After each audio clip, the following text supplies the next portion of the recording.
O fato é que a cada dia os cientistas avançam nas descobertas sobre o coronavírus. A gente está aprendendo e os cientistas também. Por isso, recebemos especialistas todo sábado para falar, para tirar as antigas dúvidas e as novas que vão surgindo todos os dias. Vamos conversar agora com o cardiologista do Hospital do Coração, Dr. Antônio Carlos Chagas. Doutor, obrigado pela presença, pela participação aqui no Fala Brasil. Doutor, a gente está com frio, chegou de vez. Lidiane já avisou a gente aqui que vai ter só sol de geladeira, que é aquela luz de geladeira. O sol brilha, mas o frio continua. E a gente se preocupa com o aumento dos casos de infarto nesse momento. E aí eu tenho uma preocupação maior, porque as pessoas começam a passar mal, às vezes têm os sintomas, mas por conta do coronavírus tem medo de ir ao hospital. Então fica num dilema, a pessoa fica dividida. E com isso a gente acaba tendo um aumento dos casos de infartos que não são tratados corretamente. Está correto, doutor? Bom dia. Muito bom dia. A sua pergunta é extremamente valiosa e nós temos que esclarecer. Primeiro de tudo, em função da pandemia do Covid, que nós sabemos que é uma situação extremamente grave, mas por outro lado, as doenças cardiovasculares e entre elas o infarto agudo do miocárdio é a principal causa de morte no nosso país, com ou sem pandemia. Nesse sentido, e principalmente no período do inverno, aonde nós podemos ter vasoconstrição e de tal forma uma diminuição do fluxo ao sistema circulatório, nós podemos ter um risco maior de momentos de angina de peito, de dor no peito e principalmente também de situações que podem levar à morte súbita.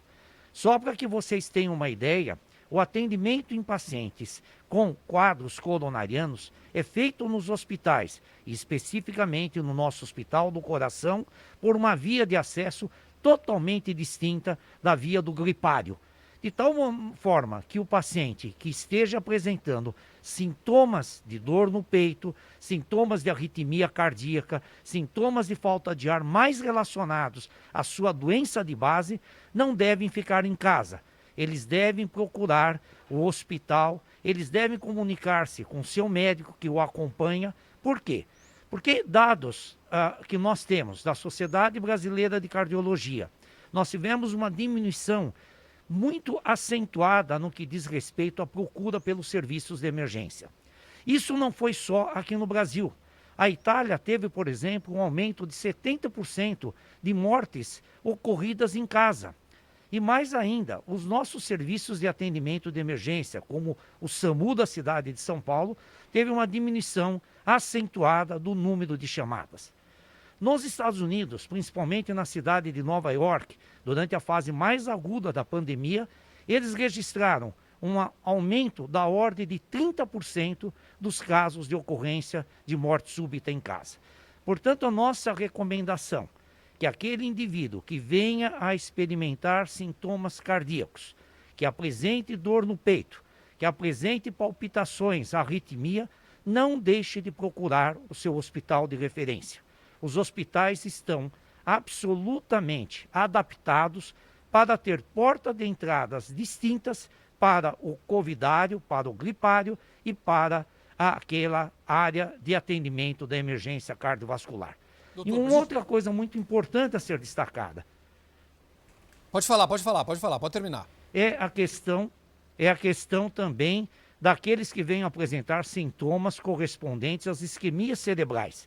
As doenças cerebrovasculares também se apresentam de forma acentuada, são a segunda causa mais importante de mortalidade no nosso país e também deve ser dada atenção adequada. Porque quanto mais cedo você chegar ao hospital para o atendimento do infarto ou para o atendimento de um derrame cerebral, maior será a chance de adequado tratamento e de salvar esse paciente. Muito importante o senhor ter falado sobre isso, doutor, porque os próprios números mostraram a queda na procura. As pessoas com medo não vão ao hospital e aí o risco pode ser ainda maior. Doutor, falando especificamente sobre a relação entre problemas do coração, doenças cardiovasculares e a Covid-19. A gente foi acompanhando os números e nos últimos tempos esses números vão mudando, as informações vão mudando. Realmente, quem tem problemas do coração, quem tem doenças cardiovasculares, quem já faz tratamento, corre um risco maior ao contrair a Covid-19?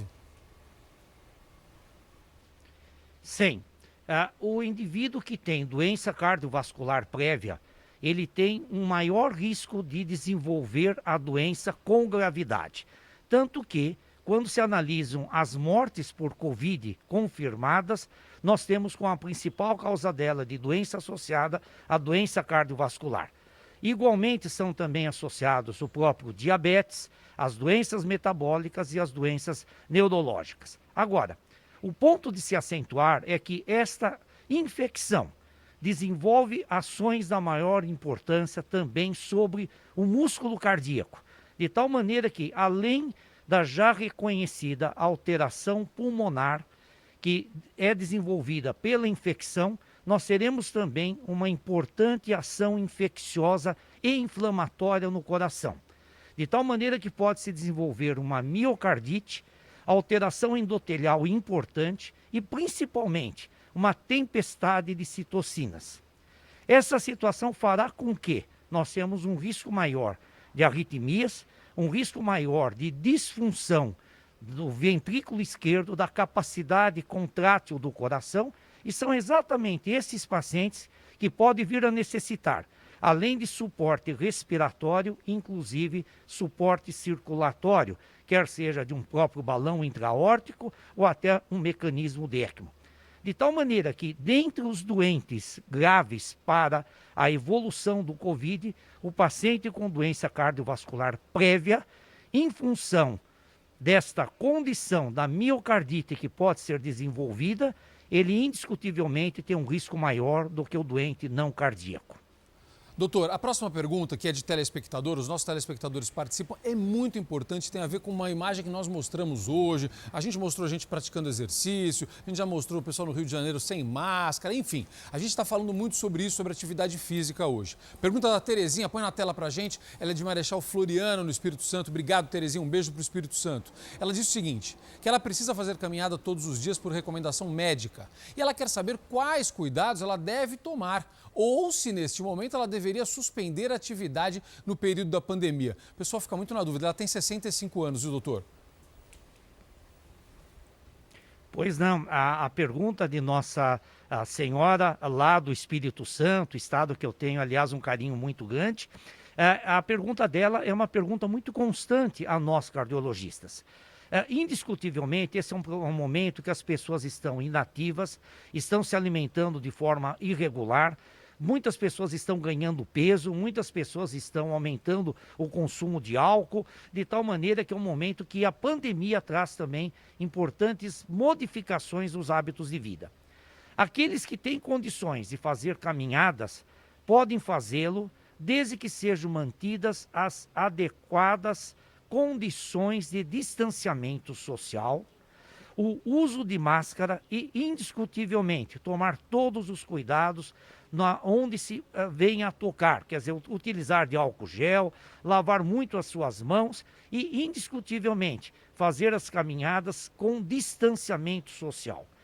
E um dado muito interessante também, que eu acho que nós deveríamos considerar, aquelas pessoas que já foram acometidas e tratadas do Covid-19, que tiveram alta, elas devem lembrar que tanto o distanciamento social, como também o uso de máscaras e as medidas higiênicas devem ser mantidas, porque ninguém tem uma etiqueta aqui, eu já tive Covid, até por respeito à sua pessoa ou uma outra pessoa que esteja do lado dela, tem que se tomar os adequados cuidados. Nós vivemos um momento muito especial com essa pandemia. A medicina está se modificando, cada dia nós temos novos conhecimentos, como você bem destacou no início de nossa entrevista, e o conhecimento científico avança a cada dia exatamente com as experiências. Você veja uma coisa muito interessante, a maior parte da geração dos médicos que hoje estão tratando esses pacientes com Covid nunca viveram situações como esta. Mas no Brasil, por exemplo, em 1918, quando nós tivemos a última epidemia maior no país, que até matou um dos nossos presidentes da República, que foi Rodrigues Alves, ela veio trazida por um passageiro de um navio. E o primeiro caso que nós tivemos aqui na cidade de São Paulo, de Covid confirmado, foi exatamente alguém que também veio da Europa, só que trazido através de um voo por um avião. Os tempos mudaram, a maneira de encarar a pandemia é diferente porque hoje nós temos meios de comunicação fantásticos, temos, por exemplo, o acesso à televisão, o acesso à internet e falamos com o mundo todo no mesmo momento. Porém, a medicina e a ciência se engrandecem cada vez que nós temos uma situação como essa. Então, considerando toda a gravidade, todos os momentos difíceis que nós estamos vivendo nas nossas casas, esse momento difícil da quarentena, nós temos que olhar que o mundo será diferente após todo esse período. E nós temos que preservar vidas, indiscutivelmente. Nós temos que lembrar que o indivíduo que falece, infelizmente, foi uma perda. E nós temos que cuidar daqueles que permanecem vivos. Perfeito. Portanto, cuidem-se. Ajam com todo o cuidado. Esse é o doutor trazendo muitas informações para a gente. Doutor, eu só posso lhe agradecer. Informações muito importantes. Doutor Antônio Carlos Chagas, que é cardiologista e que participou desta edição especial do Fala Brasil. Um abraço grande, bom fim de semana para o senhor, doutor. É isso aí, olha, essa dica que ele trouxe para a gente é a mais importante. A gente tem que continuar se cuidando, independentemente da retomada da vida normal, que vai começar a acontecer agora. Mas os cuidados devem permanecer.